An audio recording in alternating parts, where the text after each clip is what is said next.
Gen Zs are eating the rich, and African politicians are faster on the menu. Gen Zs are tired. They're tired of the extra fancy and the opulence from the political class and their circles. And you know what they're doing? They're upping the pressures. Kenyans will say, another shingle. This is a group that is unable to meet their basic needs. And so they've taken matters into their own hands. They're mobilizing on social media and they're hitting the streets in large numbers. And this is happening all. Please don't. Gen Zs are eating the rich, and African the pressures. Kenyans will say, another shingle. This is a group that is unable to meet their basic needs. And so they've taken matters into their own hands. They're mobilizing on social media and they're hitting the streets in large numbers. And this is happening all across Africa. Take more.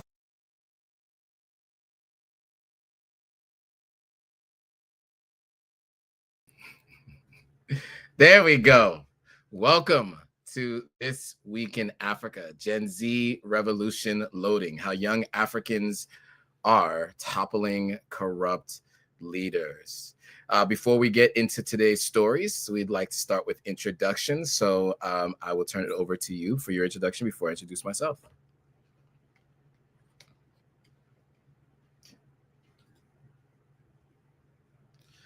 I think you're muted.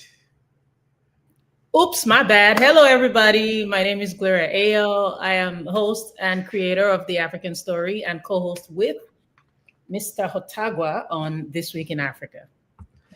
And I am Joe Hotagwa, founder of Authentic African. Our goal is to get people to do one of three things: visit, move, and invest in the continent of Africa. Our goal is to bridge the gap between Africans on the continent and those in the diaspora. So this week, we have a number of different stories that we will be reviewing. We're going to be talking about protests around Africa and the Gen Z revolution. We're also going to be talking about South Africa and Ramaphosa's continued case against the ICJ, in the ICJ against Netanyahu and Israel. Madagascar coup leader naming a business man as the new prime minister and the youth's response to that. Senegalese report that was released on the French atrocities from 1944, and also Russia and Morocco strengthening ties in a new pact in a historic number of agreements. But before we do, let's get back into that video that we started the live stream with. And some more context too. There have been a number of protests around the continent, right? We've seen protests erupt in Nigeria, demanding the release of Kanu. We've seen the stand-ups here, South Africa, and Enough is Enough march to demand Ramaphosa's resignation. Cameroon on edge after disputed presidential election. We saw a protest in Madagascar. We saw protests in Kenya, of course, as you mentioned, we talked about before. And in some cases, we've seen complete shifts and changes. In other cases, we have seen slight changes, like in the case of Madagascar, with a new prime minister being installed. In Kenya, with Ruto last year, now I think it was firing his entire cabinet. But is it enough? At least actions are being taken. It seems like political leadership across the continent is becoming aware, and let's just see if we're getting the outcomes that we'd like. But before we give our thoughts, we will play a video and give some commentary on the other side. Morocco, for example, protests erupted over $35 billion World Cup spending while hospitals crumble and basic healthcare fails. In Madagascar, 7 years into power, Rajolina hasn't delivered clean water and electricity. These are basic needs, and that's why frustration is boiling over. And in Kenya, the mother of all protests, anti-finance bill protests ignited over proposed taxes on basic goods. And do you know what this says? Deep economic frustrations lie within. And it's not just Africa, globally, Indonesia, Peru. Young people flooding the streets. They're protesting crime, corruption, and unemployment. And do not underestimate their wrath. Gen Zs in Nepal forced the government to step down. The results are imminent and they're clear as day. In Ghana, President Nana Akufo-Addo voted out with a record defeat. And in Madagascar, the government was dissolved, the military has taken over. You see, the thing about Gen Zs is they refuse to let poor governance steal the future that they've worked hard for and the future that they were promised. So they're interrogating every policy, every bill, every development agenda, and they're asking questions. What's the need from me? But most importantly, what's the need for the country. Political godfathership is over, done with. They've broken that. They're speaking directly to the government, both online and offline. And trust you me, they ensure that you hear them loud and clear. And for leaders who don't understand that, you cannot govern Gen Zs. You don't govern them. You govern with them. They will continue to meet you in the streets until you do.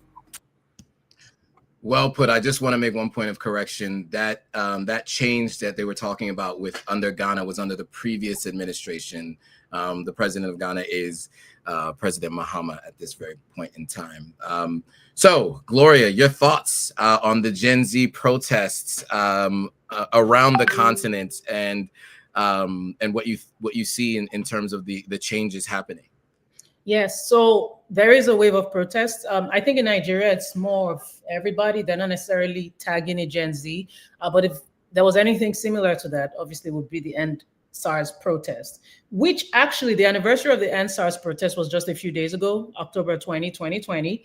And on that day, there was a protest for the release of IPOB leader. IPOB is the Independent People of Biafra. I've shared before on this platform how back in the day, the Nigerian Civil War that happened between 1967 and 1970 was as a result of a certain region, the eastern region, mostly the Igbos, wanting to be separated from Nigeria due to marginalization and other things that they felt the government had neglected to do as it related to them.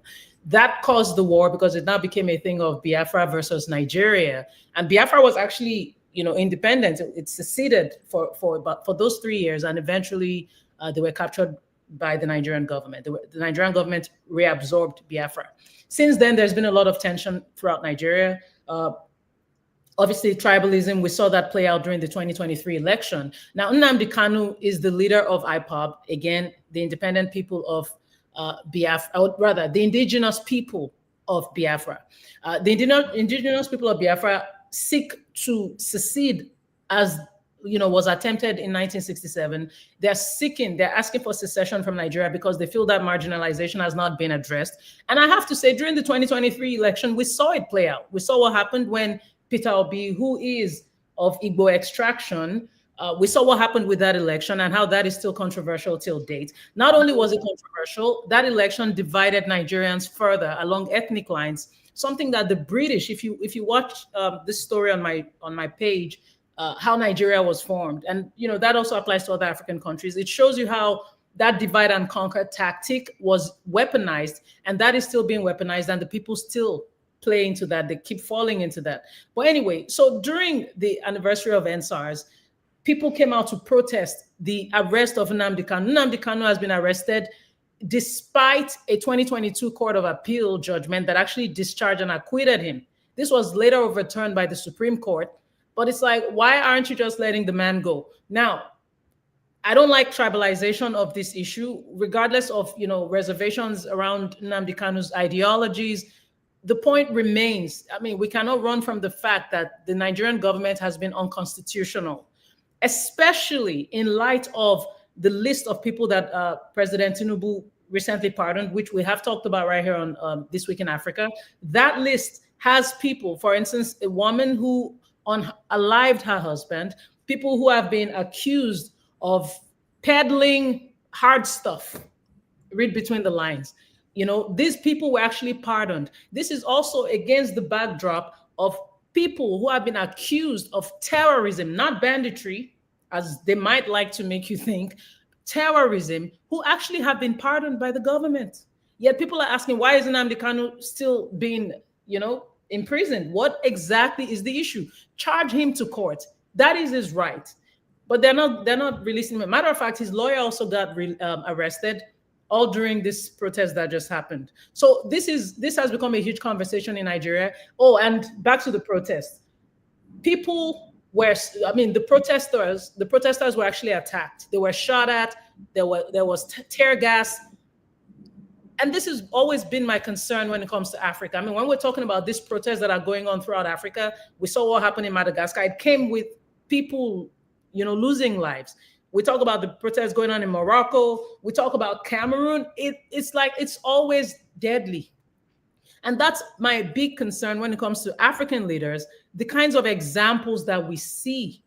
You know, when one person does something, it becomes popular and everybody starts emulating that. What we need now as a continent are better examples in leadership. And so far, we only have a handful of good examples. African leaders throughout the continent are largely hard to imitate. They are definitely not a good reflection of the kind of society we want, the kind of societies we want for African future.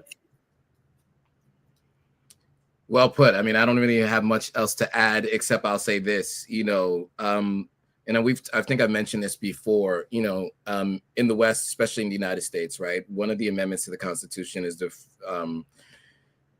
the freedom of speech. The number one amendment is freedom of speech and freedom of assembly, right? And the ability to be able to peacefully protest anything that you feel is unjust. And we've seen a wave of protests around the United States. And in many cases, there is upset when the police and or sometimes the military has been called in. And as many as these protests that happen, and as we know, anybody injured or hurt or experiencing loss of life is a tragedy. It does not come close to what you see in other places where protests happen, right? On every single protest, you hear an X number of people have experienced loss of life. And so that just shows the bravery that these people all have to go out, and that shows how tired they are of the status quo, right? They're deciding to go out in the streets and potentially risk their lives, all for a hope to change what is happening with their governments. And many of them don't feel like they're represented in government. As you mentioned, some of the things that occurred in the last election in Nigeria, there are things that people talk about in all the other elections around the continent. And that's how you end up with military leadership, right? In countries like Burkina Faso, Niger, and Mali, because people don't feel like they're represented in that political office. And so I hope that these do bring change. And I do think that when you see these kinds of protests and these things happening, it does begin to build a new political class and people who are, encouraged to get into politics who may never have thought about it before. And, the hope is that it ends up bringing to bear folks that are really thinking about the country. And when they get into office, they continue on the path that they had, started while they were, protesters. Because one of the things I think that people don't realize is how difficult it is to run a country. And it's always that concept or that idea, what happens when the pirates take over the ship, right? And so I do hope that when they do get into office, we do see the change that they are all looking for. So with that, we can move on to some of the next stories. I think the next one we had on the list was South Africa and Ramaphosa continuing, the ICJ case. And this is the International Criminal, the International Criminal Court. ICC is International Criminal Court, but the ICJ is, I can't remember what the J stands for, but basically it's, was it international? I'll find it. Yeah, but anyway, the case against Israel will continue despite the deal that Israel and Palestine have entered into, the peace deal and the ceasefire, which has already been violated. Oh, I'm sorry. International Court of Justice. International Court of Justice, so the ICJ. Okay, so we will play this video and we'll have some commentary on the other side.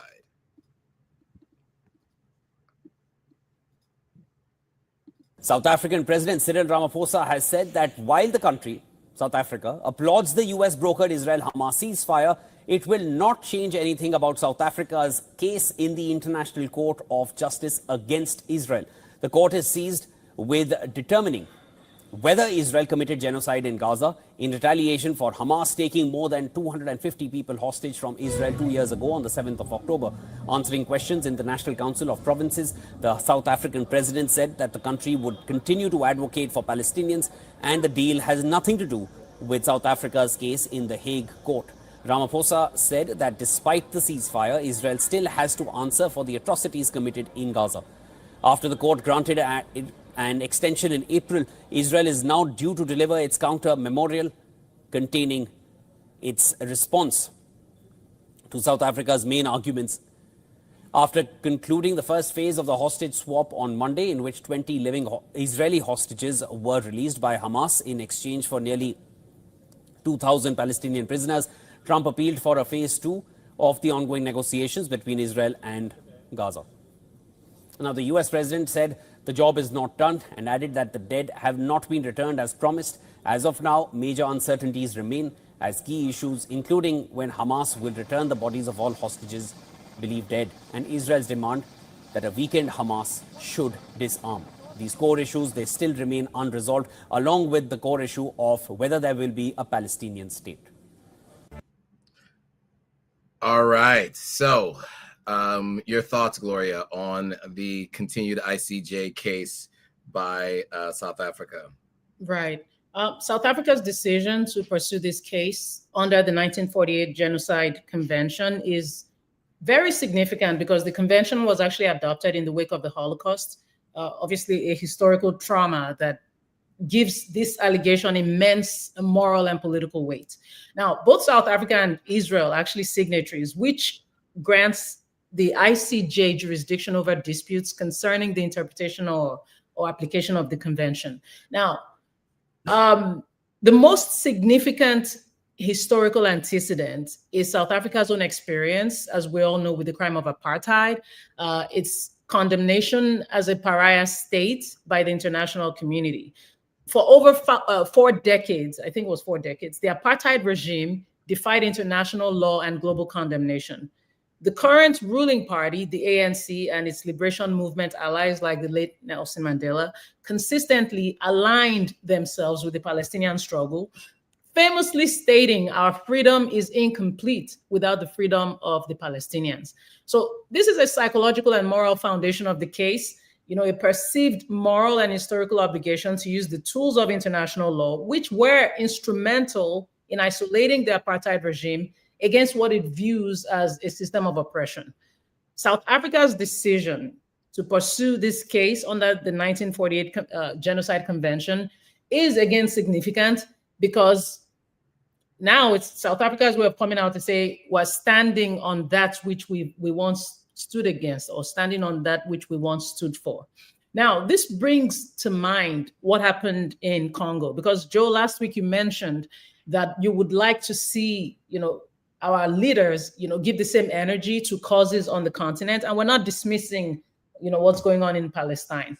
But that was a very valid point what you brought up last week, because South Africa did try to help out in Congo, and that got very complicated to where they had to leave Congo because it got really, really weird. But we think of places like Sudan, we think of places like Congo. We really would like for our leaders to give a lot of energy. We talked about the United Nations General Assembly, where we had even, the Vice President of Nigeria fighting for Palestine. Meanwhile, in Nigeria, we have things going on. We have terrorism going on in the country, and not a word was shared, regarding that. So we want our leaders to also give that energy to causes on the continent. Again, the Palestine situation is extremely important, but so are the issues going on in Congo, Sudan, Ethiopia, Nigeria, Morocco, everywhere. Thank you very much.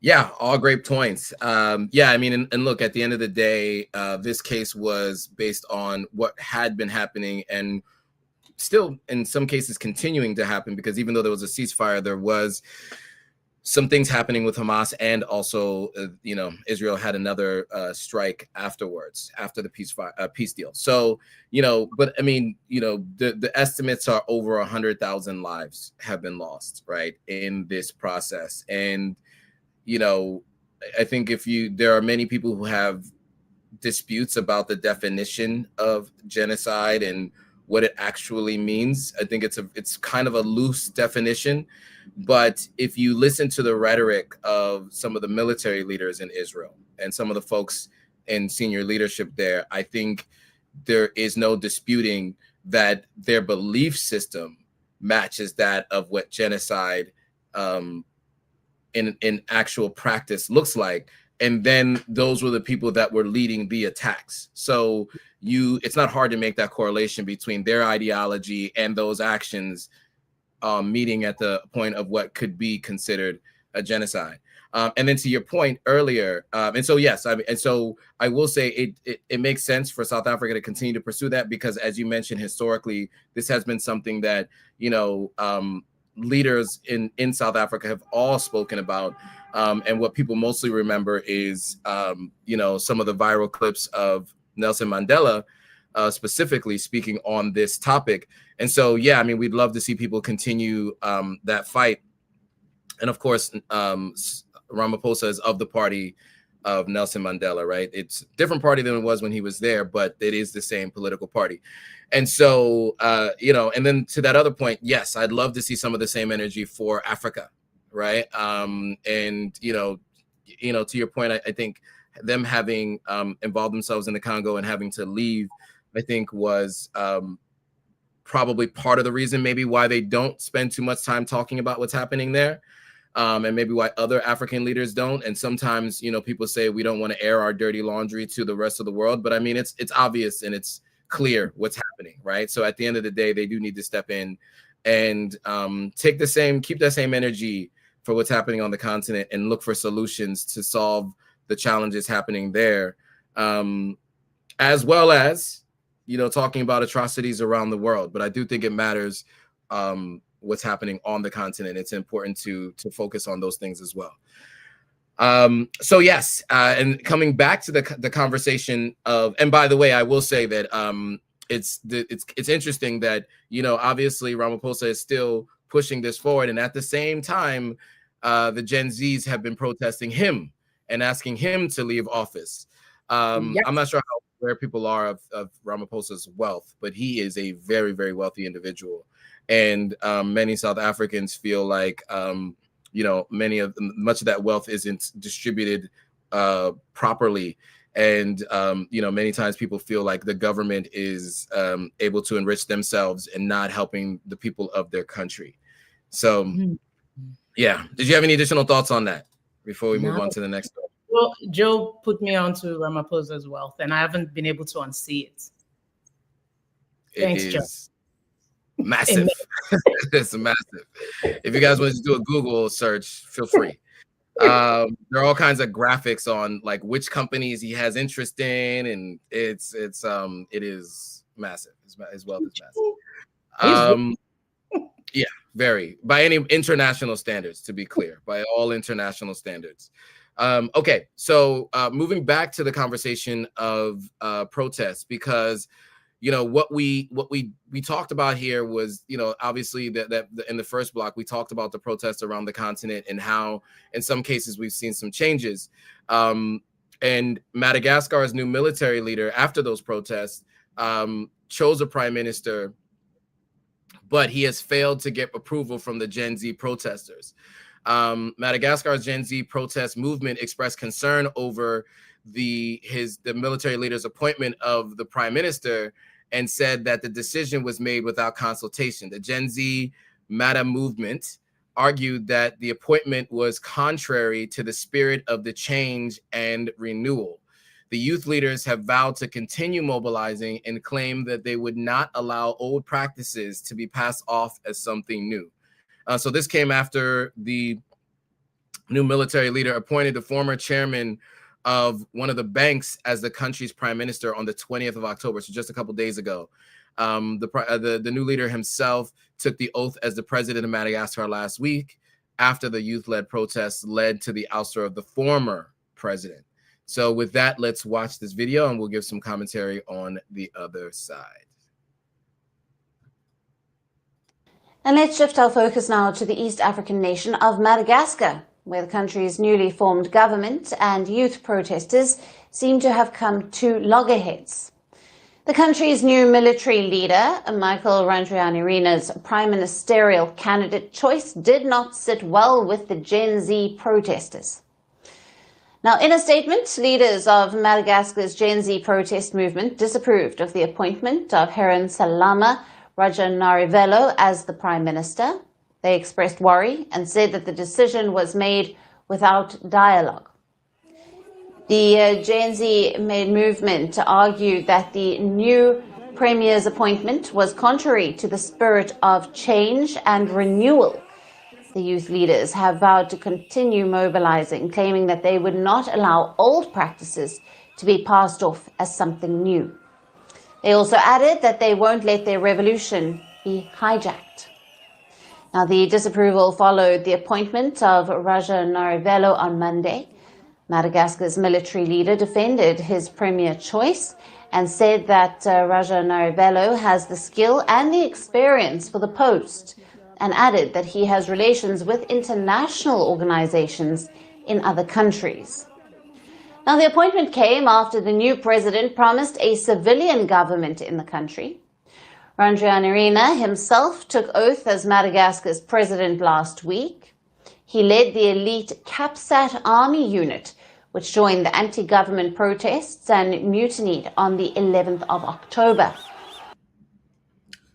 All right, that video is pretty long, so we won't spend much more time watching it. But your thoughts on this new appointment and how the Gen Z protesters have responded to it? Yes, so Madagascar has experienced multiple coups and attempted coups since gaining independence from France in 1960. This current crisis is actually an echo of the 2009 coup d'etat, which ironically first brought the recently ousted Andry Rajoelina to power. In 2009, Rajoelina, who was then mayor of Antananarivo, led mass protests against the president at the time, and the military's CAPSAT unit then backed Rajoelina, which actually enabled the unconstitutional transfer of power. Now, Rajoelina was installed as the transitional leader, and because of this, he was internationally isolated. I mean, you know how it goes. It lost foreign aid.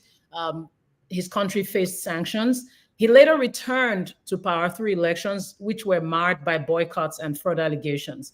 Now, this current event simply inverts the roles. A populist ruler, Rajoelina, is now being toppled by protests that were supported by the same military elite, CAPSAT, only to be replaced by a new transitional leader who uses a similar playbook of appointing a civilian figure, basically to court international acceptance. The appointment of a highly credentialed businessman like, how do you pronounce his name? Rajanarivelo. Mm-hmm. The names are very unique and I love them. Rajanarivelo he's a businessman. He's a former chairman of BNI Madagascar. He's a figure in the Malagasy Employers Association.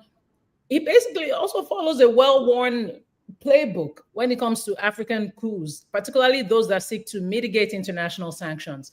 By appointing a figure with the kind of experience he has, the military leader is basically signaling that they're focused on economic recovery and fiscal stability, something the IMF and Western donors would love to hear. But the Malagasy Gen Z see through all of that. And we understand why. I mean, they literally organized protests that came with unalivement of their people. They had to parade their people during the protest who were lifeless to show the intensity of their passion. And they were able to successfully collapse the previous government. So them publicly denouncing this move because they feel it's non-transparent, it's definitely on point. They have a solid point, because basically what they fought for, their popular revolution for structural change, it feels like it's been hijacked by a familiar power elite. Well put. I really don't have much more to add there. I think that, it's tough when you see what you think is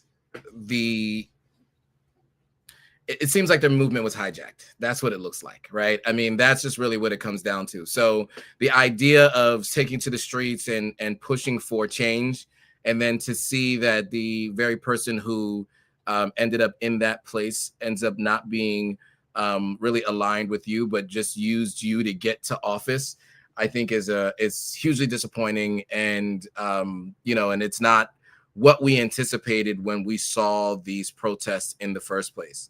I am interested to see how things go, right? Because as you mentioned, 2009 was the last coup. It can happen again, right? And so I'm interested to see. But and one of the things we've talked about in previous discussions is, I think you had mentioned, and I think I also touched on it a bit. Not every time that we have a coup, it's the outcome that we want. Right. And so just keep in mind that, sometimes you have a coup and you end up in a place where you're not happy with what the leaders end up doing. So we'll keep a close eye on this, and we will absolutely continue to keep you guys abreast of what is happening. With that, let's move on to the next story. And so the next story is, now we're moving over to Senegal, which has released a report into the 1944 massacre, one of the worst atrocities in French colonial history, where African troops were unalived for protesting against alleged racism and pay delays. These soldiers, who had fought for France in World War II, were massacred by French forces at a camp near Dakar. So the official report presented by President Faye called the unalivings premeditated and accused France of altering records to conceal the truth. While the French military said that 35 to 75 soldiers were unalived, historians assert that the actual toll was around 400. So French military said 35 to 75. Historians who have gone and done the actual research say the number is close to 400. So Senegal has demanded an official apology and a proper investigation from France. Although France acknowledged this happening in 2024, questions remain about the victims' identities and their burial sites. So we will play this video and we will have some commentary on the other side. And our last story today is from Senegal. The former French colony has released a report on the killing of dozens of African troops by French forces in 1944. These soldiers had fought for France during the Second World War, and they were reportedly killed for protesting against racism and pay delays. The official report presented to President Bassirou Diomaye Faye on Thursday looks into one of the worst massacres in the colonial history of France. The killings took place more than 8 decades ago.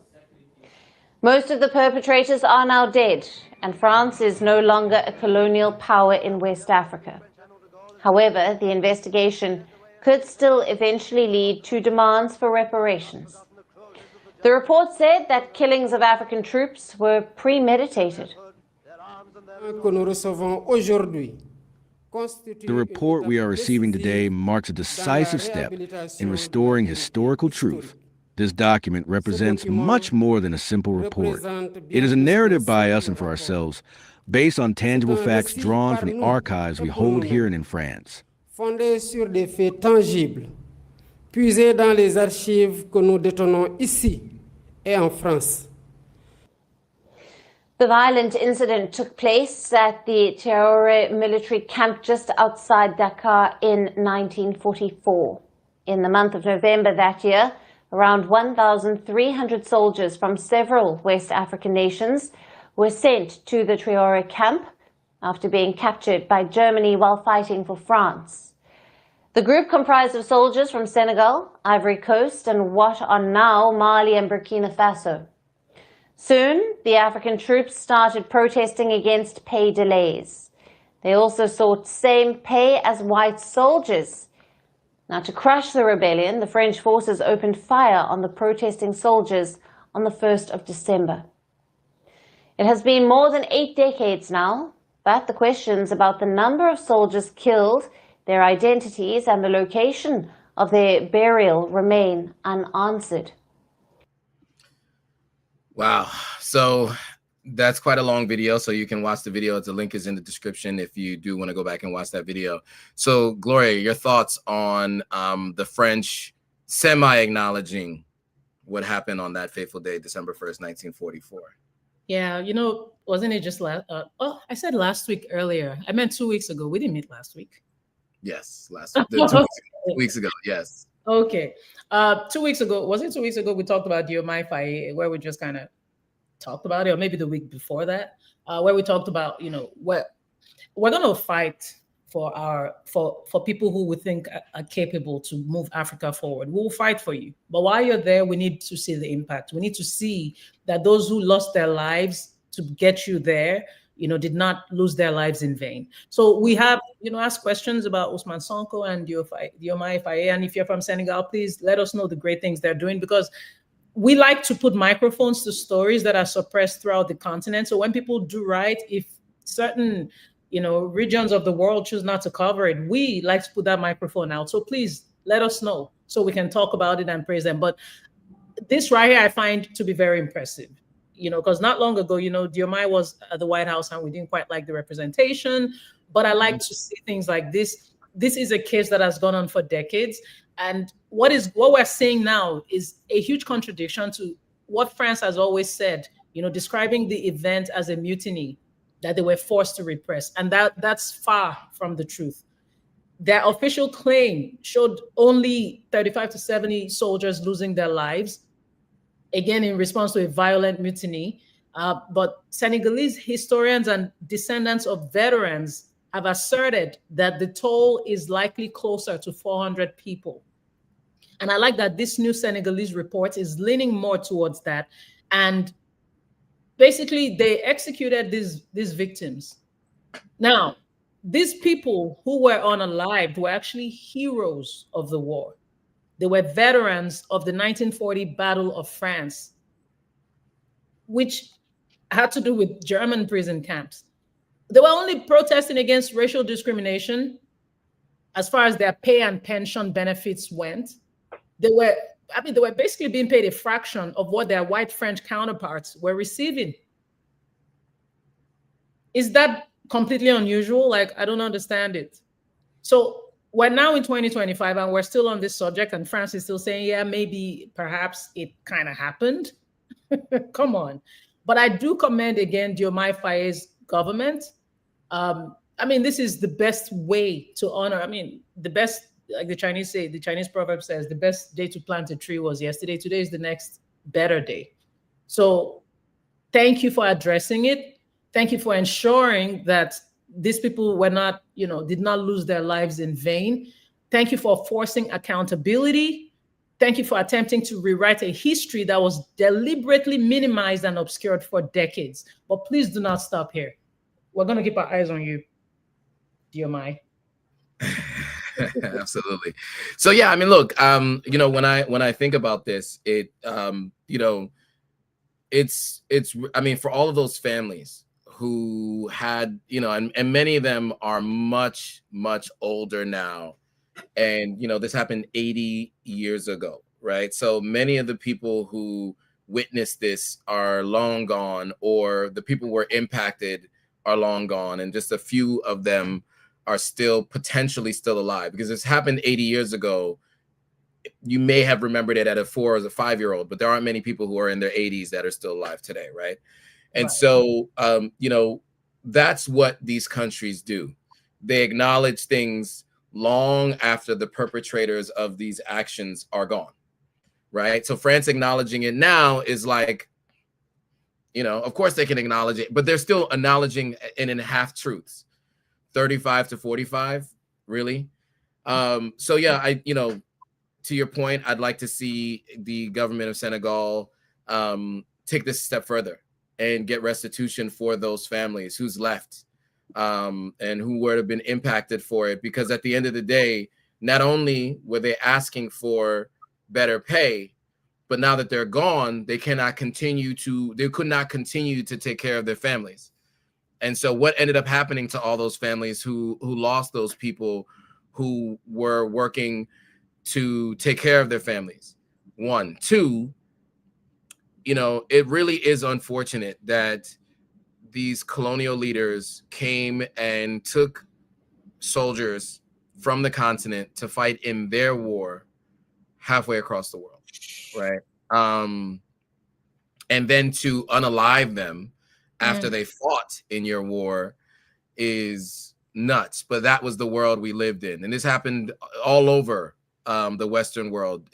France is not the only culprit and the only ones who did something like this. But to this scale, I don't know if I've heard of anything to this scale.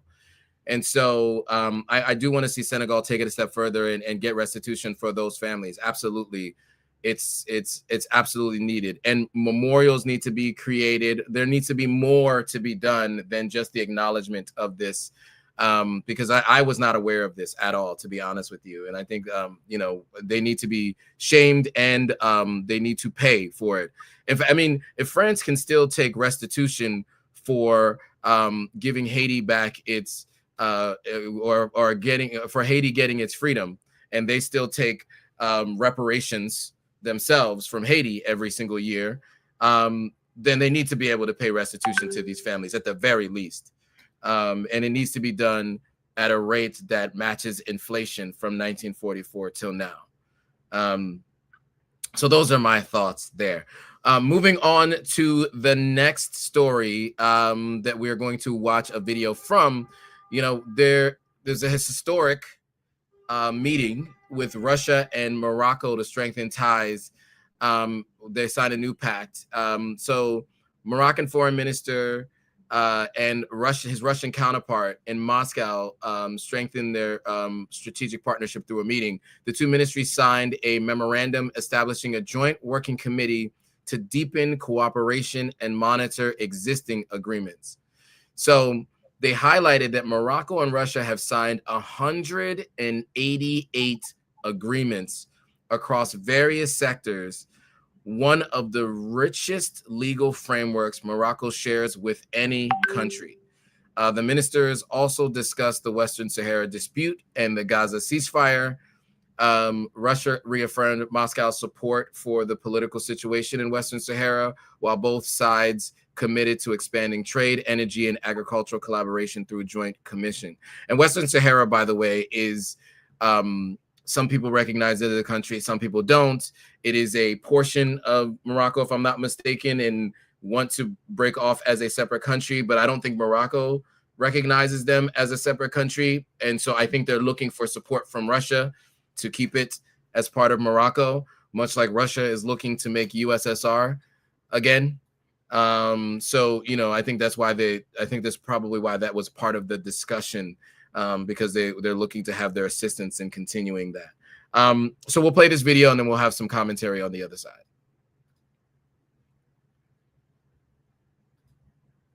Morocco's Nasser Bourita met his Russian counterpart, Sergei Lavrov, and the duo praised the positive momentum in Morocco-Russia relations and reaffirmed their commitment to elevate the partnership to a higher level. Bourita and Lavrov signed a memorandum of understanding to establish a joint working committee between their foreign ministries. This committee would be tasked with reviewing progress, identifying new opportunities, and proposing initiatives to strengthen bilateral relations. Before concluding his visit, Bourita will co-chair the 8th session of the Morocco-Russia Joint Commission with Russian Deputy Prime Minister. The commission aims to expand cooperation in trade, agriculture, energy, and technical sectors. Since King Mohammed's ascension to the throne, Morocco-Russia relations have undergone a significant transformation. His visits to Moscow in 2002 and 2016 laid the foundation for the strategic framework that continues to guide bilateral ties till date. And President Vladimir Putin's visit to Morocco in 2006 further strengthened this partnership. Now, the Moscow meeting reaffirmed both nations' commitment to enhance ties. Gloria, your thoughts on 188 signed agreements and this further strengthening of the ties between these two countries? That's a lot of agreements. That's a huge statement. Diplomatic ties between Russia and Morocco actually date back to 1777, when the Moroccan Sultan initiated trade with the Russian Empress Catherine the Great. The Soviet Union was actually also one of the first countries to officially recognize Morocco's independence in 1956. So this is not a new relationship. It's basically a relationship that's just being revived. The relationship now, as we know it now, is actually, it brings to mind the 2002 Declaration on Strategic Partnership, which was signed during the visits of King Mohammed VI to Moscow. This provided the foundation for the extensive 188 agreements that we're talking about today. But the most critical political implication, and I'm glad you referenced it, Joe, is actually Russia's subtle but very significant shift in its traditionally neutral position on the Western Sahara dispute. While avoiding an explicit recognition of Moroccan sovereignty, Russian officials are increasingly, if you notice, using language that is more receptive to Morocco. So this diplomatic realignment, particularly ahead of UN Security Council discussions, is a huge win for Morocco. And clearly, it shows that there's a huge incentive for the deepening of ties with Russia. And I know America right now is just like, really, Morocco? So I guess y'all are not going to be invited to the White House anytime soon. Yeah, I would say so. Because as you all who are watching are fully aware of the challenges with the United States and Russia, and the ongoing discussions about other things. And so, yeah, any countries that cozy up to them do pose challenges for the United States. And for Russia, as you can see in that video, right, this gives them access to all of the countries in that they've been communicating with on a regular basis. You know, one of the things that we talked about sometime last year was that Morocco had already spoken to the members of the AES about potentially giving them access to their ports and imports from the Atlantic Ocean. And so this makes it easier for Russia to not only do business in Morocco, but also across the Sahelian states or the AES. And so, or the Alliance of the Sahelian States, I should say, or the AES. So I'm interested to see how this continues to evolve. You know, again, ideally, we do more deals on the continents than we do with the East or the West. But, you know, look, as you mentioned, this is a centuries-long partnership. And so, you know, they're going to continue to do what they have been doing. But I'd like to see more of these kinds of deals happening on the continent. With that, that was the last video that we are going to respond to. But we did have some stories that we had that we wanted you guys to check out from around the continent. And those are a few. So I want to start with the, since there's only 4, I guess we could just go through them in order. So dozens of mourners were injured in Odinga Memorial in Kenya. That's what the Red Cross has reported. Any thoughts, and what should people be paying attention to with this story, Gloria? With this story, Gloria? Storia?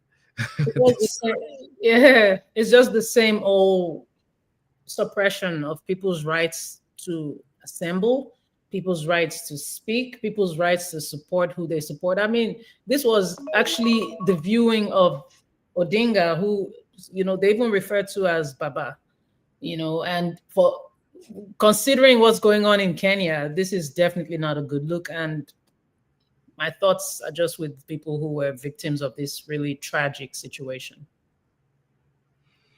Absolutely. And again, continuing to do what they have been doing when people are gathering. You know, this is, you know, and just to I think to tie a bow on it, you know, this was political opposition leader to the current leadership, as far as I understand, right? And people were mourning his death. I think he died of a heart attack, if I'm not mistaken, or yes. Okay. And so people were there at basically a vigil, and if I'm not mistaken, gunshots were fired by the military or the police. And that created a stampede, which I think is where we saw the people experiencing injuries, and so serious injuries even, in fact. And so, you know, it's just they continue to do it, and it's just challenging to continue to hear this over and over again. And but what I am heartened by, I guess, is that the people of Kenya will still never give up, and they will continue to protest. And if anything, this strengthens their cause. Okay, Zimbabwe's ruling party resolves to extend the president's term to 2030. Thoughts on this story? Oh yeah, it's only 2 years, right? And that way they can keep the 83-year-old man in power until 2030. And I'm not ageist. I'm not. Is that even a word? I'm not. You know. Yeah, it is a word. I'm not trying to be funny as far as age is concerned, but you know, yeah, it's sadly the story of Africa, and they just sit tight once they get there. You should check out a story I did on this recently. Actually, African leaders don't retire; they regenerate. I guess that says everything we need to know. Right. So stay tuned to that story and see what's happening there. We'll continue to keep you guys posted. Next to Tanzania, authorities instill a climate of fear and step up repression ahead of general elections. Thoughts? No surprise there. None at all. Samia, as we've established, is only one of two female African leaders that we have on the continent right now. And she's not been a great role model, you know, if I'm just going to say it as it is. But there's been a whole lot of repression of dissent under her government. Whether or not you agree with whoever the opposition leaders are, you have no right to actually stifle the media. You have no right to instill a widespread climate of fear ahead of the elections. This is clearly a strategy for you to entrench your party's power and suppress civic engagement. We've talked about Samia's governance repeatedly on this show. I look forward to the day we can actually celebrate her government, and Tanzania, especially the people of Tanzania. They deserve for their rights to be counted. They deserve for their mandate to stand. Agreed, 100%. And unfortunately, what it seems like is another person who's used as a token to continue to do what they always do. Another person put in leadership, or even elected to leadership. Well, put in leadership. So we will see what happens when the general elections come, and we will have some reporting on that, or we will give our thoughts on the reporting on that when that time comes. And then lastly, Malawi has now set up primary and secondary school to be free. Your thoughts on that story?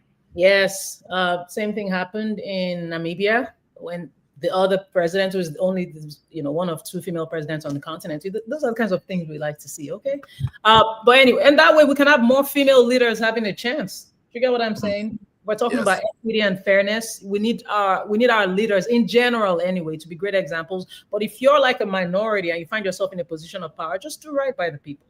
But anyway, speaking of, at some point, this president of Malawi, which we've talked about the story twice, he was president, got kicked out, came back, and now he's leading again. Even though I think he's 85 years old, we did talk about concerns around that. However, in Madagascar, Rajoelina was in his 50s, and the people were not happy with him. So, and we've talked about the fact that Diomaye Faye, for instance, is the youngest leader on the continent right now, and we want to see more. So yeah, age is a great thing. It's something we should consider because it does matter. But we need you to work regardless of your age. So shout out to the president of Malawi doing his thing. I mean, people are, critics are concerned about him overburdening the education system due to a massive financial challenge to maintain quality.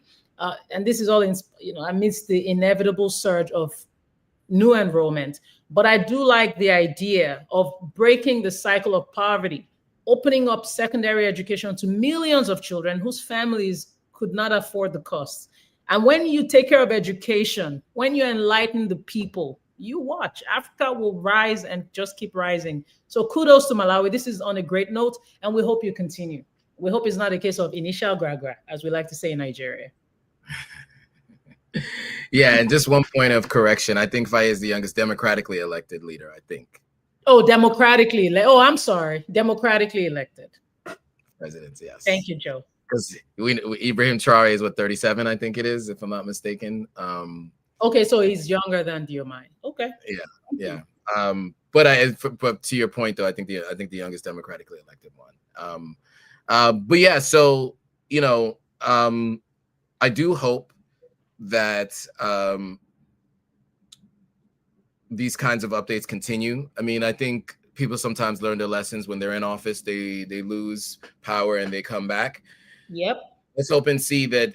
Let's hope that he does more. These are all small wins, but any step in the right direction is better than a step in the other, right? So we'll take our small wins. I have a friend that always says a win is a win is a win. So we'll take that small win.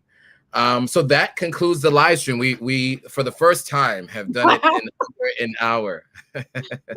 Are you throwing shade at us? At both of us. So look, I want to say thank you guys all for watching it this long, and if you stuck with us to the end, and if you found this interesting, give us a thumbs up. Make sure you share this with anybody who's interested in any news happening on the continent. Make sure you subscribe to the Gloria AO on YouTube, and then follow her on all other platforms. If you're from her content and you're watching her content, make sure you come over and subscribe to Authentic African. With that, we want to say thank you for watching, and we'll see you all on the next live stream. Bye, guys.